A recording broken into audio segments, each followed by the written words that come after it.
Win or lose on November 8th, Joy Hoffmeister will be leaving her role as state superintendent on January 9th of next year. It's a position she has held since 2015, but soon the top job in state education will belong to either Republican Ryan Walters or Democrat Gina Nelson. Capitol correspondent Jason Doyle spoke with both candidates this week. I really had a passion for teaching history because of this amazing history teacher I had when I was in high school. Oh my goodness. It's the reason I'm here. I mean, my teacher, Mr. Stephen Smallwood, saved my life.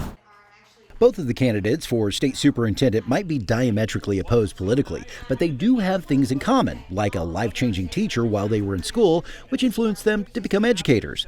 Republican Ryan Walters became a history teacher at McAllister High School, while Democrat Gina Nelson currently teaches English at Classen SAS Middle School in Oklahoma City. And now they could become the next top educator, influencing what happens within Oklahoma public schools. Being a parent of 4 little ones, I want the best education system possible for my kids, but for everyone's kids. And so again, I saw a system that isn't working well for our kids, and it's not working well for our teachers. And so I want to do all that I could to help improve education in the state of Oklahoma. I hear this rhetoric about public schools and teachers, and just something kind of snapped. And I said, I've got to do something. I love this profession, and someone needs to stand up and speak out on behalf of public schools. Nelson and Walters faced off in a single debate hosted by KOKH Fox 25 in Oklahoma City. Both believe their debate performances helped illustrate the choice voters have to make on Election Day. We have to make sure, of course, that everything is developmentally appropriate, but we have to also use some common sense and make sure that we are doing due process so that we don't get into situations that are going to harm our teachers, that are going to harm our families and our children as well. I think I did pretty well, actually. My goal was to show people that I have the right temperament for this job, that I actually address real issues, to the real problems, because we do have some real issues, not culture wars, but school culture. That's what we need to be addressing right now.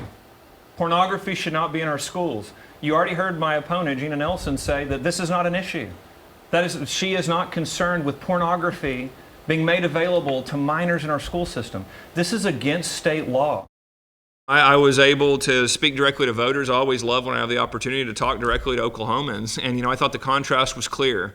I came in and I talked about my positions, which is we need a focus on the basics. We need the Constitution and Declaration of Independence taught in schools in a way that kids are actually grasping and understanding those concepts.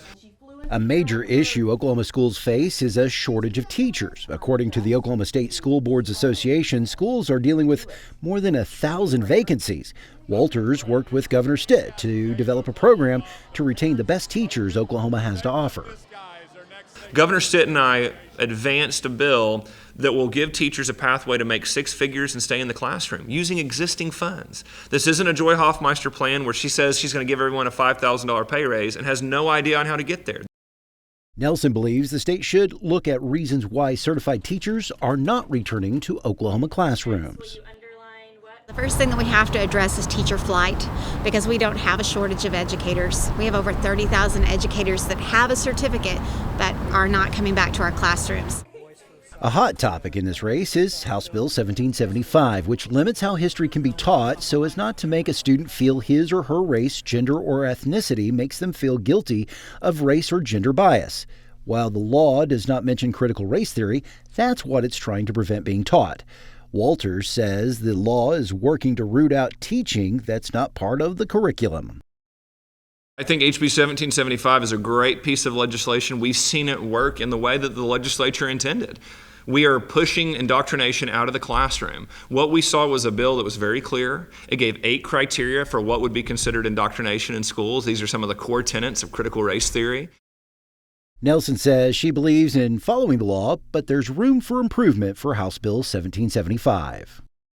I think it's very important that while this law is still around, that we have due process and make sure that we're following all the rules so that our school districts are not, losing their accreditation without due process, and teachers are not stripped of their certificates without due process.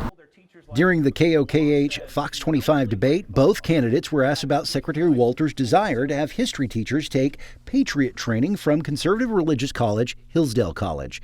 Walters believes the training will help teachers bring the U.S. Constitution and Declaration of Independence to the classroom. I really had a passion for teaching history because of this amazing history teacher I had when I was in high school. The patriotic education plan is not what he's saying it is. I believe in the Constitution, and I believe in American history. I believe in teaching all history. I believe in this country. I'm a proud American. I'm a proud Oklahoman. But we don't need indoctrination of our teachers. Of course, accountability and transparency are always mentioned in political races, and Nelson and Walters agree. More money needs to make it to the classroom instead of school administration. We need to know where the money is going, and we need to know and make sure that they're doing the jobs that they need to do because, obviously we do need more teachers, and we need to make sure that that money is going to our educators right now. What we've seen is a growth in administrative positions. We've seen a growth in programs that require more and more staffing to equip the program. And what we've seen again, and this is where you hear teachers say, well, we've got all this money in education, and yet my class sizes are still large, or I'm not getting the resources I need.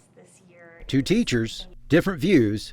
Voters will decide November 8th. Jason Doyle, the Oklahoma News Report.